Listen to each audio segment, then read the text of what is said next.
નમસ્કાર વિદ્યાર્થી મિત્રો, આપણે એમોનિયાની બનાવટ, ગુણધર્મો અને ઉપયોગ વિશે જોઈ ગયા. હવે આજે આપણે નાઇટ્રોજનના ઓક્સાઇડ વિશે જોઈશું. નાઇટ્રોજનના ઓક્સાઇડ એટલે કે નાઇટ્રોજનના ઓક્સિજન સાથેના સંયોજનો. વિદ્યાર્થી મિત્રો, આગળ આપણે ઓક્સિડેશન અવસ્થા 15મા સમૂહના તત્વોની ઓક્સિડેશન અવસ્થા વિશે જોયું. ત્યારે એમાં જોયું હતું કે નાઇટ્રોજનના ઓક્સાઇડમાં નાઇટ્રોજન એ જુદી જુદી અનેક પ્રકારની ઓક્સિડેશન અવસ્થાઓ ધરાવતું હોય છે. તો આજે આપણે આ નાઇટ્રોજનના ઓક્સાઇડ વિશે જોઈશું. તેની બનાવટ, એના આણ્વીય સૂત્ર અને એના સંસ્પંદન બંધારણો વિશે આજે આપણે જોઈશું. તો નાઇટ્રોજનનો જુદા જુદા જે ઓક્સાઇડ છે તેમાં સૌથી પહેલો ઓક્સાઇડ જોઈએ તો નાઇટ્રોજનનો ઓક્સાઇડ. અહીંયા તમને નાઇટ્રોજન ઓક્સાઇડના નામમાં લખેલું છે ડાયનાઇટ્રોજન ઓક્સાઇડ. ડાયનાઇટ્રોજન ઓક્સાઇડ એટલે કે જેનું સૂત્ર થશે આણ્વીય સૂત્ર N2O. અહીંયા બીજું જે નામ લખ્યું છે નાઇટ્રોજન, પછી બ્રેકેટમાં રોમન લેટરમાં 1 લખ્યું છે અને ઓક્સાઇડ લખ્યું છે. આ 1 એ નાઇટ્રોજનની ઓક્સિડેશન અવસ્થા દર્શાવે છે. આ ઓક્સાઇડમાં નાઇટ્રોજનની ઓક્સિડેશન અવસ્થા જે છે તે તમને કાઉન્સમાં રોમન લેટરમાં લખીને આપી છે. એટલે ડાયનાઇટ્રોજન ઓક્સાઇડ, જેને આપણે નાઇટ્રોજન 1 ઓક્સાઇડ તરીકે પણ કહી શકીએ, જેમાં નાઇટ્રોજન +1 ઓક્સિડેશન અવસ્થા ધરાવતું હોય છે. આ ડાયનાઇટ્રોજન ઓક્સાઇડ જે છે N2O, જેની બનાવટની પદ્ધતિ જોઈએ તો તેની બનાવટ માટે વાત કરીએ તો એમોનિયમ નાઇટ્રેટ NH4NO3, આનું વિઘટન કરીએ તો N2O અને 2 મોલ H2O છૂટા પડતા હોય છે. એટલે એમોનિયમ નાઇટ્રેટના વિઘટન, એને ગરમ કરતાં એનું વિઘટન થવાથી ડાયનાઇટ્રોજન ઓક્સાઇડ મળતો હોય છે. આ ડાયનાઇટ્રોજન ઓક્સાઇડ એ રંગવિહીન વાયુ છે અને તટસ્થ ગુણધર્મ દર્શાવતું હોય છે. રંગવિહીન વાયુ, તટસ્થ ગુણધર્મ ધરાવતો ડાયનાઇટ્રોજન ઓક્સાઇડ. પછીનો ઓક્સાઇડ જોઈએ આપણે તો તે છે બીજો ઓક્સાઇડ, તે છે નાઇટ્રોજન મોનોક્સાઇડ. મોનો એટલે કે એક. નાઇટ્રોજન મોનોક્સાઇડ, જેનું સૂત્ર થશે NO. આમાં નાઇટ્રોજનની ઓક્સિડેશન અવસ્થા થશે +2, એટલે આનું નામ આવી રીતે પણ લખ્યું છે નાઇટ્રોજન બ્રેકેટમાં રોમન લેટરમાં 2 ઓક્સાઇડ, નાઇટ્રોજન 2 ઓક્સાઇડ. આ નાઇટ્રોજન મોનોક્સાઇડની બનાવટની વાત કરીએ તો NaNO2, FeSO4 અને H2SO4 ની પ્રક્રિયાથી Fe2SO4 થ્રાઇસ, NaHSO4, H2O અને નાઇટ્રોજનનો મોનોક્સાઇડ બનતો હોય છે. વિદ્યાર્થી મિત્રો, અહીંયા તમારે બનાવટની જે પદ્ધતિના સમીકરણ છે આ તમારે યાદ રાખવા પડશે. નાઇટ્રોજનના જે તે ઓક્સાઇડનું બનાવટની સમીકરણ એ તમને હેતુલક્ષી પ્રશ્નોમાં પૂછાઈ શકે, તો તમારે એને યાદ રાખી જ તૈયાર કરવું પડશે. આ નાઇટ્રોજન મોનોક્સાઇડ જે છે એ પણ રંગવિહીન વાયુ છે અને તટસ્થ ગુણધર્મ દર્શાવતું હોય છે. ત્રીજો ઓક્સાઇડ જોઈએ તો ડાયનાઇટ્રોજન ટ્રાયોક્સાઇડ. ડાયનાઇટ્રોજન ટ્રાયોક્સાઇડ, જેનું સૂત્ર થશે N2O3 અને આની અંદર નાઇટ્રોજનની ઓક્સિડેશન અવસ્થા મળશે +3, એટલે એને આપણે લખી શકીએ નાઇટ્રોજન 3 ઓક્સાઇડ. આ ડાયનાઇટ્રોજન ટ્રાયોક્સાઇડ N2O3ની બનાવટનું સમીકરણ જોઈએ તો નાઇટ્રોજનના મોનોક્સાઇડની N2O4 સાથે 250 કેલ્વિન તાપમાને પ્રક્રિયા કરતાં N2O3 ના 2 મોલ મળતા હોય છે. આ N2O3 એ વાદળી રંગનું છે, ઘન અવસ્થા દર્શાવે છે અને એસિડિક સ્વભાવ ધરાવતું હોય છે. ત્યાર પછીનો આપણે ઓક્સાઇડ જોઈએ તો બહુ જાણીતો નાઇટ્રોજનનો oxide nitrogen dioxide NO2. Nitrogen dioxide, જેમાં નાઇટ્રોજનની ઓક્સિડેશન અવસ્થા +4 છે, એટલે એને આપણે લખી શકીએ નાઇટ્રોજન 4 ઓક્સાઇડ. અને એની બનાવટ માટે વાત કરીએ તો લેડ નાઇટ્રેટ PbNO3 ટ્વાઇસ. આ લેડ નાઇટ્રેટની 673 કેલ્વિન તાપમાને પ્રક્રિયા કરતાં એમાંથી NO2 અને લેડ ઓક્સાઇડ અને ડાયોક્સિજન છૂટો પડતો હોય છે. તો લેડ નાઇટ્રેટને 670 કેલ્વિન તાપમાન સુધી ગરમ કરતાં તેમાંથી નાઇટ્રોજન ડાયોક્સાઇડ મળતો હોય છે. અને આ નાઇટ્રોજન ડાયોક્સાઇડ એ કથ્થઈ રંગનો વાયુ છે અને એસિડિક સ્વભાવ ધરાવતું હોય છે. ત્યાર પછી પાંચમો ઓક્સાઇડ જોઈએ તો ડાયનાઇટ્રોજન ટેટ્રોક્સાઇડ. ડાયનાઇટ્રોજન ટેટ્રોક્સાઇડનું સૂત્ર થશે N2O4, જેમાં નાઇટ્રોજન +4 ઓક્સિડેશન અવસ્થા ધરાવે છે. તો એને પણ શબ્દોમાં જો લખીએ તો આવી રીતે થશે નાઇટ્રોજન 4 ઓક્સાઇડ. NO2 અને N2O4 બંને એ જો આપણે ઓક્સિડેશન અવસ્થાને રોમન લેટરમાં લખાઈને નામ સાથે લખીએ તો નાઇટ્રોજન 4 ઓક્સાઇડ જ નામથી એને દર્શાવે છે. બંનેમાં નાઇટ્રોજનની +4 ઓક્સિડેશન અવસ્થા જ છે. અને બનાવટની વાત કરીએ તો નાઇટ્રોજન ડાયોક્સાઇડ NO2 જે છે એને ઠંડી આપવામાં આવે અને ઠંડા ટેમ્પરેચર ડાઉન લઈ જવામાં આવે તો એ N2O4માં ફેરવાશે. એનો દ્વિઅણુ જ કહેવાશે એક રીતે. અને આનાથી રિવર્સિબલ જો N2O4ને તમે ગરમી આપો તો એ NO2માં કન્વર્ટ થતું હોય છે. આ સમીકરણ પ્રતિવર્તી સમીકરણ છે NO2નું N2O4માં રૂપાંતર. N2O4 જે છે તે રંગવિહીન ઘન સ્વરૂપમાં પણ હોઈ શકે કે પ્રવાહી સ્વરૂપમાં પણ હોઈ શકે છે અને તે એસિડિક સ્વભાવ ધરાવતું હોય છે. ત્યાર પછીનો ઓક્સાઇડ જોઈએ ડાયનાઇટ્રોજન પેન્ટોક્સાઇડ N2O5, જેમાં નાઇટ્રોજન +5 ઓક્સિડેશન અવસ્થા દર્શાવે છે એટલે એને નાઇટ્રોજન 5 ઓક્સાઇડ નામથી પણ આપણે દર્શાવી શકીએ. જેની બનાવટની વાત કરીએ તો નાઇટ્રિક એસિડ અને ફોસ્ફરસ પેન્ટોક્સાઇડ P4O10 આ બંનેની પ્રક્રિયાથી HPO3 અને N2O5 બનતો હોય છે. વિદ્યાર્થી મિત્રો, આ નાઇટ્રોજનનો પેન્ટોક્સાઇડ જે છે આ નાઇટ્રોજનના પેન્ટોક્સાઇડમાં નાઇટ્રોજન +5 ઓક્સિડેશન અવસ્થા દર્શાવતું હોય છે અને આ નાઇટ્રોજન પેન્ટોક્સાઇડ એ રંગવિહીન ઘન અવસ્થા મળતો છે અને સ્વભાવે તે એસિડિક હોય છે.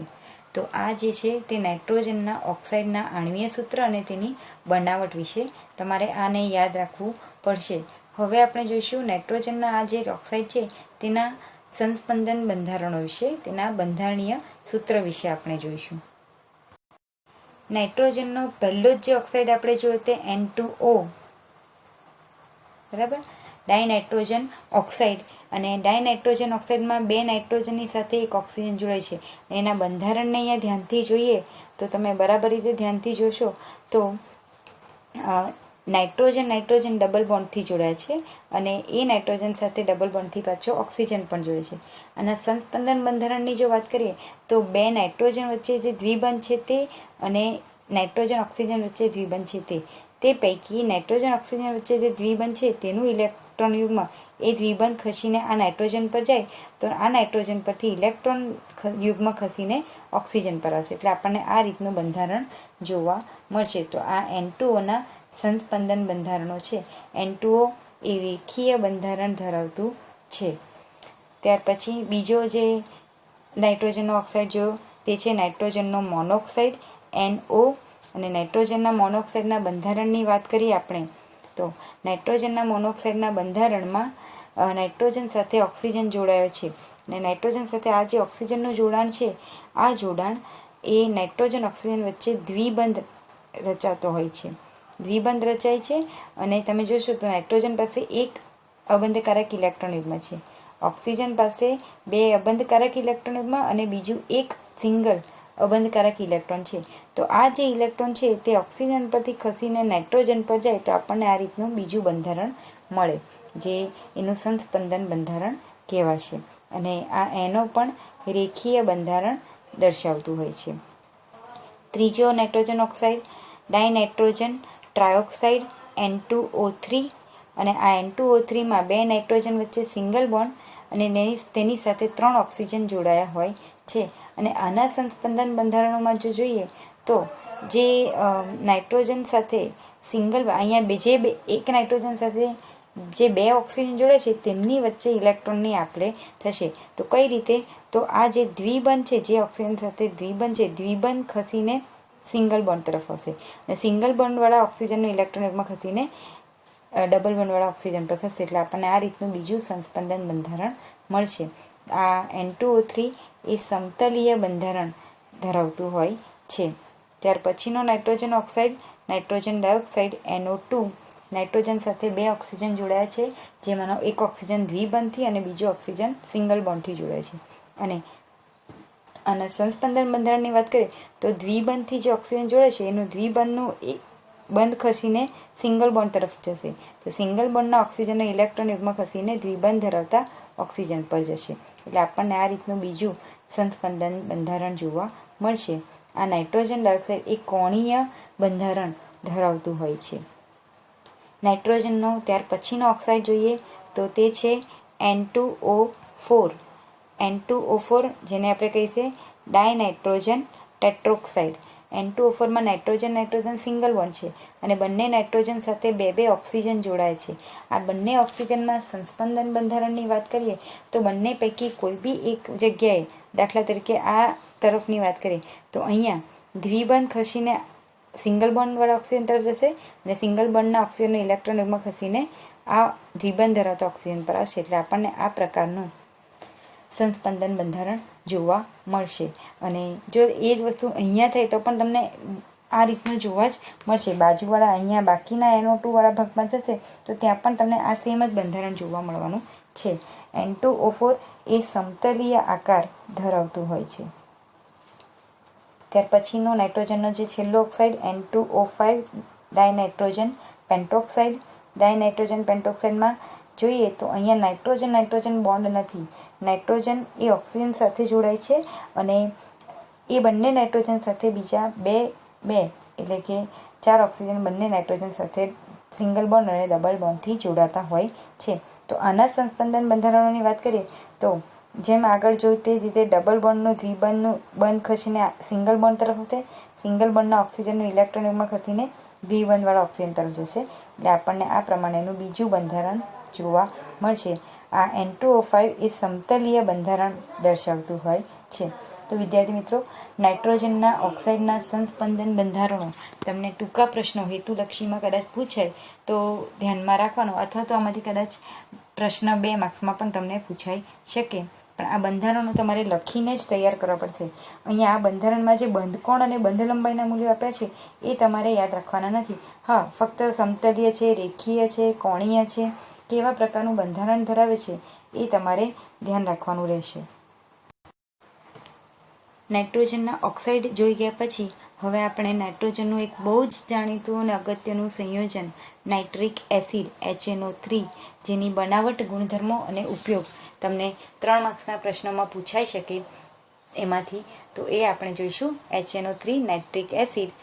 સૌથી પહેલાં એની બનાવટ જોઈએ તો પ્રયોગશાળામાં HNO3 બનાવવાની પદ્ધતિ પહેલાં જોઈએ તો પ્રયોગશાળામાં કાચની વક્ર નળી એટલે કે વાંકી નળી હોય તે, તો પ્રયોગશાળામાં કાચની વક્ર નળીમાં KNO3 એટલે કે પોટેશિયમ નાઇટ્રેટ અથવા તો NaNO3 સોડિયમ નાઇટ્રેટ. KNO3 કે સોડિયમ નાઇટ્રેટને સાંદ્ર H2SO4 સાથે ગરમ કરીને HNO3 બનાવવામાં આવતું હોય છે.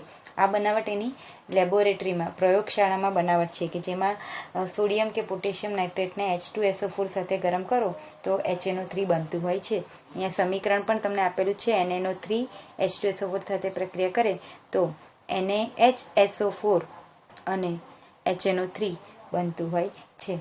બીજી HNO3ના બનાવટની પદ્ધતિ જોઈએ જે ઓસ્વાલ્ડ પદ્ધતિ અથવા તો ઓસ્વાલ્ડ પ્રક્રમ તરીકે ઓળખાય છે. અને ઔદ્યોગિક રીતે HNO3 બનાવવા માટે આ ઓસ્વાલ્ડની પદ્ધતિનો ઉપયોગ કરવામાં આવતો હોય છે. આ ઓસ્વાલ્ડ પદ્ધતિમાં નાઇટ્રિક એસિડની બનાવટ માટે એમોનિયા વાયુનો ઉપયોગ કરવામાં આવતો હોય છે. તો એમોનિયા વાયુનું વાતાવરણીય ઓક્સિજન દ્વારા એટલે વાતાવરણમાં જે ઓક્સિજન હોય છે તેના દ્વારા ઉદ્દીપકીય ઓક્સિડેશન એટલે કે અહીંયા પ્લેટિનમ રોડિયમ ગોઝ એટલે કે એની જાળી, પ્લેટિનમ રોડિયમની જે જાળી હોય છે એનો ઉદ્દીપક તરીકે ઉપયોગ કરી એનું ઉદ્દીપકીય ઓક્સિડેશન કરી અને HNO3 ઓસ્વાલ્ડ પદ્ધતિથી મોટા પાયે બનાવવામાં આવે છે. એટલે ઔદ્યોગિક રીતે આ પદ્ધતિથી HNO3 બનાવવામાં આવતું હોય છે. આનું સમીકરણ જે આપ્યું છે તે તમારે ખાસ કન્ડિશન, પ્રક્રિયા પરિસ્થિતિ સાથે યાદ રાખવાનું છે.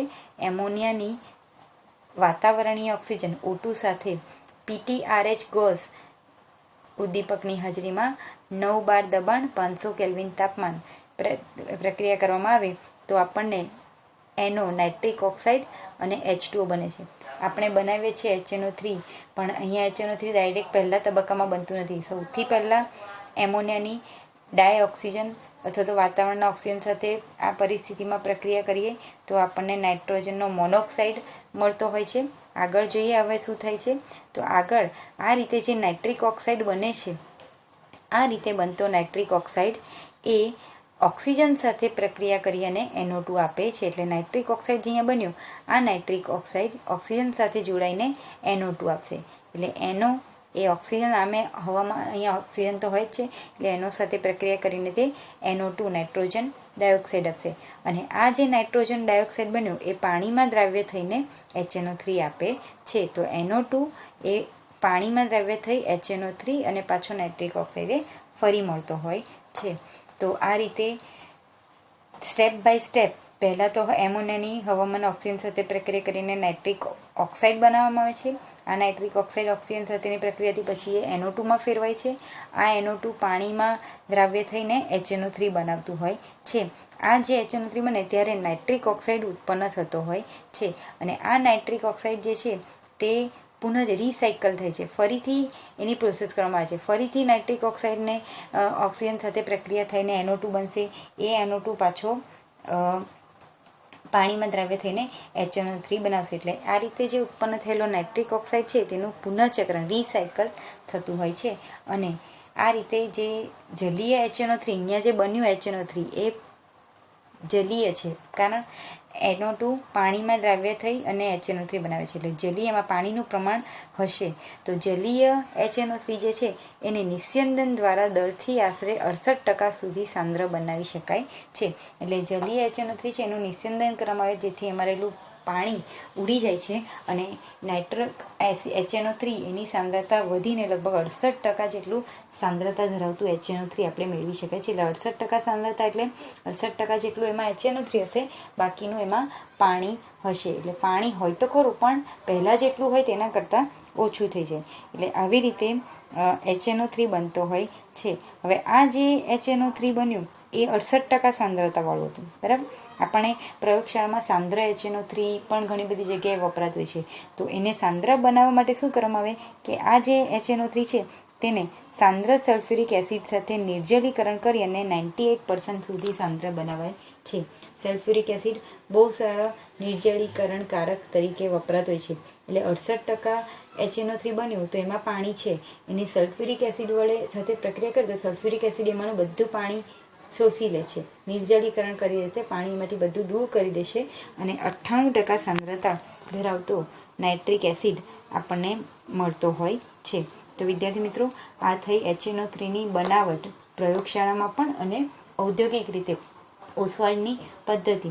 તમને 2 માર્ક્સમાં નાઇટ્રિક એસિડના ઉત્પાદનની ઓસવાલ્ડ પદ્ધતિ સમજાવો તો તમારે આ પદ્ધતિ આટલું લખવાની રહેશે. HNO3ની બનાવટ જોઈ ગયા પછી હવે આપણે એના ગુણધર્મો જોઈશું, જેમાં સૌથી પહેલાં આપણે એના ભૌતિક ગુણધર્મો જોઈશું. ભૌતિક ગુણધર્મો એટલે મોટાભાગે કઈ અવસ્થામાં મળે છે, એનું ગલનબિંદુ, ઉત્કલનબિંદુ, આ જે છે તે બધા એની ભૌતિક ગુણધર્મોમાં આવે. તો HNO3ના ભૌતિક ગુણધર્મો જોઈએ તો નાઇટ્રિક એસિડ એ રંગવિહીન પ્રવાહી છે અને તેનું ઠાર બિંદુ એ 231.4 કેલ્વિન છે અને ઉત્કલન બિંદુ એ 355.6 કેલ્વિન છે. નાઇટ્રિક એસિડ એ પ્રયોગશાળામાં વપરાતું હોય છે અને લેબોરેટરી લેવલ પર જે અથવા પ્રયોગશાળામાં જે નાઇટ્રિક એસિડ વપરાતું હોય છે 10થી આશરે 68% HNO3 ધરાવતું હોય છે. પ્રયોગશાળામાં જે નાઇટ્રિક એસિડ વાપરે છે એ 98% કે બહુ સાંદ્ર HNO3 હોતું નથી, એ લગભગ 68% સાંદ્રતા ધરાવતો HNO3 હોય છે અને તેની ઘનતા 1.504 જેટલી હોય છે. વિદ્યાર્થી મિત્રો, નાઇટ્રિક એસિડનું બંધારણની વાત કરીએ તો નાઇટ્રિક એસિડ એ વાયુ અવસ્થામાં એનું બંધારણ જે છે એ સમતલીય હોય છે. અહીંયા તમને HNO3નું બંધારણ આપેલું છે. વાયુ અવસ્થામાં HNO3 એ સમતલીય બંધારણ ધરાવતું હોય છે. તો તેમાં જોશો તો નાઇટ્રોજન સાથે 3 ઓક્સિજન જોડાયેલા છે. આ 3માંના 1 ઓક્સિજન સાથે પાછો હાઇડ્રોજન જોડાય છે. તો આ રીતનું HNO3નું સમતલીય બંધારણ એની વાયુ અવસ્થાનું છે જોવા મળતું હોય છે. ભૌતિક ગુણધર્મો જોઈ ગયા. હવે આપણે HNO3 નાઇટ્રિક એસિડના રાસાયણિક ગુણધર્મો વિશે જોઈશું. નાઇટ્રિક એસિડનો પહેલો જ રાસાયણિક ગુણધર્મ તેના એસિડ સ્વભાવ માટેનો છે કે જલીય દ્રાવણમાં નાઇટ્રિક એસિડ એ હાઇડ્રોનિયમ આયન અને નાઇટ્રેટ આયન આપે છે. આથી એ પ્રબળ એસિડ તરીકે વર્તે છે. આપણે જાણીએ છીએ જે જાણીતા પ્રબળ એસિડ છે તેમાં HNO3નો સમાવેશ થાય જ છે.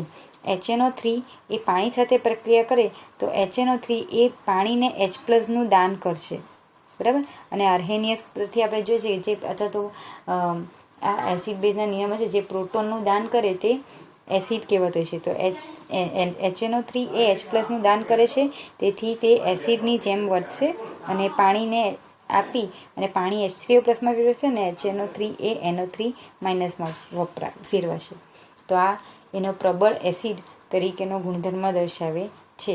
આ ઉપરાંત બીજો ગુણધર્મ જો જોઈએ તો નાઇટ્રિક એસિડ સાંદ્ર નાઇટ્રિક એસિડ છે એ પ્રબળ ઓક્સિડેશન કરતા છે અને તે ગોલ્ડ, પ્લેટિનમ જેવી ઉમદા ધાતુઓનું જે ધાતુઓ છે એ સિવાયની મોટાભાગની ધાતુઓ પર હુમલો કરતું હોય છે. એટલે સાંદ્ર HNO3 છે એ બહુ સારી પ્રબળ ઓક્સિડેશન કરતા છે અને ગોલ્ડ અને પ્લેટિનમ જેવી ધાતુઓ સિવાયની બીજી જે ધાતુઓ છે તેનું એની સાથે પ્રક્રિયા કરતું હોય છે. અહીંયા તમને એની સમીકરણો પણ આપેલા છે. આ સમીકરણો તમારે લખીને મોઢે કરવા પડશે, તૈયાર કરવા જ પડશે. કોપર સાથેની પ્રક્રિયા છે, પણ બંનેમાં ફેર એ છે કે એકમાં કોપરની મંદ HNO3 સાથે પ્રક્રિયા છે અને બીજી કોપરની સાંદ્ર HNO3 સાથે પ્રક્રિયા છે. બંનેમાં જોશો તો પ્રક્રિયા લગભગ થોડી સરખા જ છે, ખાલી એમાં જે નાઇટ્રોજન ઓક્સાઇડ મળે છે તે અલગ અલગ છે.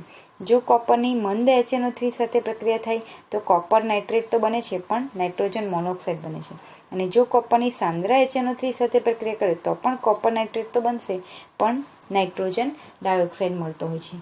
આ સમીકરણ તમારે મોલ સંખ્યા બેલેન્સ કરીને ધ્યાનમાં રાખવાના રહેશે. ત્રીજો રાસાયણિક ગુણધર્મ આપણે જોઈએ તો એ છે ઝિંક ધાતુ સાથેની પ્રક્રિયા.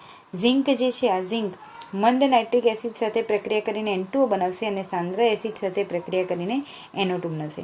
આગળ કોપર જેવું મંદ સાથે એ NO આપે છે અને સાંદ્ર સાથે એ NO2.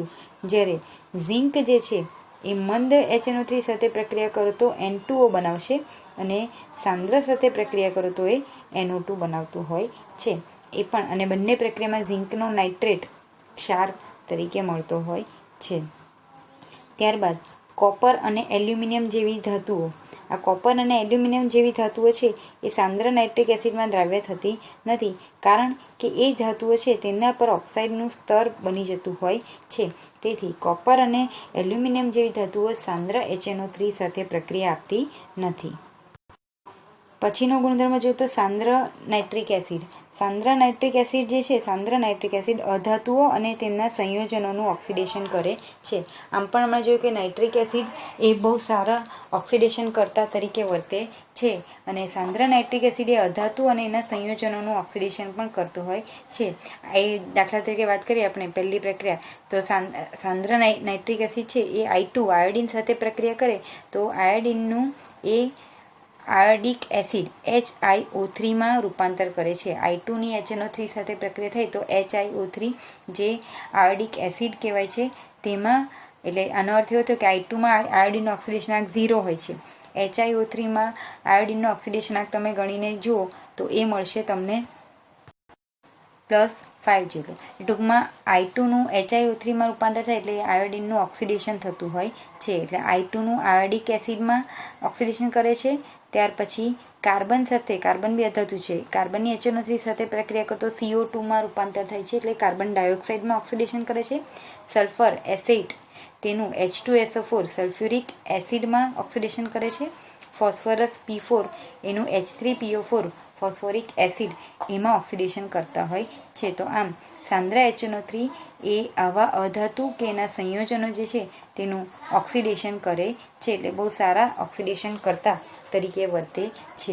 વિદ્યાર્થી મિત્રો, તમને કદાચ ખ્યાલ હોય તો આપણે અકાર્બનિકના પ્રેક્ટિકલ કરીએ છીએ તો તેમાં ઘણીવાર નાઇટ્રેટ આયન NO3- આયન હોય તેના માટે આપણે VT કસોટી, લગભગ હવે તમે કદાચ આ કસોટી નહીં કરી હોય પણ જો લેબ ચાલુ થશે તો તમને કદાચ એ કસોટી તમને આવશે ત્યારે આપણે જોઈશું.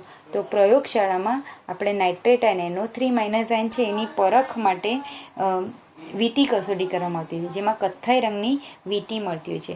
અને આ VT મળે તો એનો અર્થ એવો થયો કે એ જે દ્રાવણ છે તેમાં NO3- આયન હાજર છે. એટલે નાઇટ્રેટ આયન જે છે એની પરખ માટે એ કથ્થાઈ રંગની વલય કસોટી અથવા રિંગ ટેસ્ટ જે છે તે વપરાતી હોય છે. અને આ કસોટીમાં નાઇટ્રેટનું નાઇટ્રિક ઓક્સાઇડમાં રિડક્શન થાય છે, અને આમાં આ કસોટીના આધાર Fe+2ની ક્ષમતા પર રહેલો હોય છે.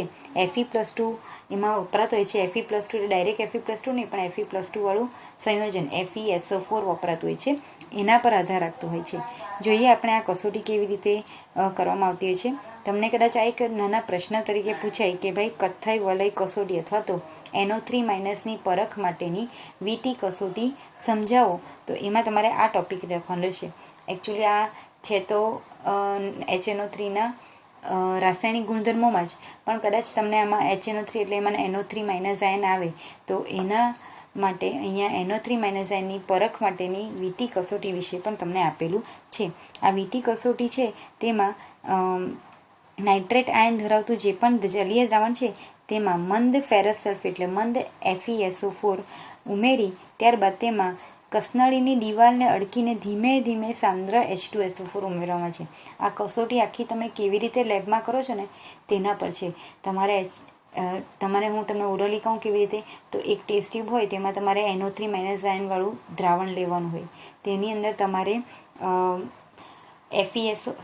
તમારે NO3- વાળું દ્રાવણ ટેસ્ટ ટ્યુબમાં લીધું. ત્યારબાદ તેમાં ફેરસ સલ્ફેટનું તાજું બનાવેલું દ્રાવણ નાખવાનું છે. લેબોરેટરીમાં તરત બનાવીને નાખવાનું છે.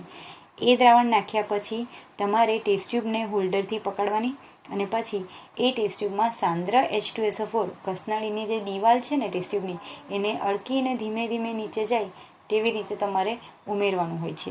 તો આવી રીતે ધીમે ધીમે ઉમેરશો તો તમને નીચે જ્યાં બે દ્રાવણોના લેયર પડશે ને ત્યાં એક સરસ મજાની કથ્થઈ કલરની રિંગ વીટી મળશે. અને એ વીટી મળે એટલે આપણે કન્ફર્મ થઈ જાય કે ભાઈ એ દ્રાવણમાં નાઇટ્રેટ આયન NO3- હાજર છે. આ દ્રાવણ જે છે એમાં જે આપણું દ્રાવણ અને સલ્ફ્યુરિક એસિડ જેમાં ઉમેરે છે બંને વચ્ચે જે લેયર સ્તર હોય છે બંનેની વચ્ચે એ બ્રાઉન કલરની રિંગ મળતી હોય છે જે NO3- હાજરી બતાવતું હોય છે. એના સમીકરણ જે છે તે તમને અહીંયા આપેલા છે કે NO3 નાઇટ્રેટ આયન એ Fe+2 સાથે પ્રક્રિયા કરે તો એ NO અને Fe+3માં Fe+2નું Fe+3માં રૂપાંતર થતું હોય છે. અને આ Fe+3 સાથે સાથે અહીંયા પાણી પણ હોય છે એટલે એ જે છે તે આગળ નાઇટ્રિક ઓક્સાઇડ સાથે પ્રક્રિયા કરે છે અને FeH2O5NO મળતું હોય છે જેની કથ્થઈ રંગની રિંગ આપણને મળતી હોય છે. આ સમીકરણ તમારે લખીને તૈયાર કરવાનું છે. તો આ રીતે પ્રયોગશાળામાં વીટી કસોટી જે NO3- માટે કરવામાં આવે છે તે એની હાજરી દર્શાવતું હોય છે. તો વિદ્યાર્થી મિત્રો અહીંયા HNO3ના રાસાયણિક ગુણધર્મો જે છે તે પૂરા થાય છે. હવે આપણે છેલ્લે HNO3ના ઉપયોગ વિશે જોઈશું. નાઇટ્રિક એસિડના ઉપયોગમાં જોઈએ તો ખાસ કરીને નાઇટ્રિક એસિડનો સૌથી મોટો ઉપયોગ જે છે તે ખાતરોમાં થતો હોય છે. ખાતરોની બનાવટ માટે આપણે એમોનિયામાં પણ જોઈએ કે એમોનિયાનો પણ ઉપયોગ ખાતરની બનાવટ માટે થતો હોય છે. તેની જેમ નાઇટ્રિક એસિડ પણ ખાતરોની બનાવટ માટે વધારે વપરાતો છે. નાઇટ્રિક એસિડ મોટાભાગે એમોનિયમ નાઇટ્રેટ જેવાની બનાવટમાં પણ વપરાતું હોય છે. તો ખાતરો માટે એમોનિયમ નાઇટ્રેટ બનાવવામાં પણ નાઇટ્રિક એસિડ વપરાય છે. ત્યારબાદ ઘણા વિસ્ફોટકો જે છે તે તથા વિસ્ફોટકો ઉપરાંત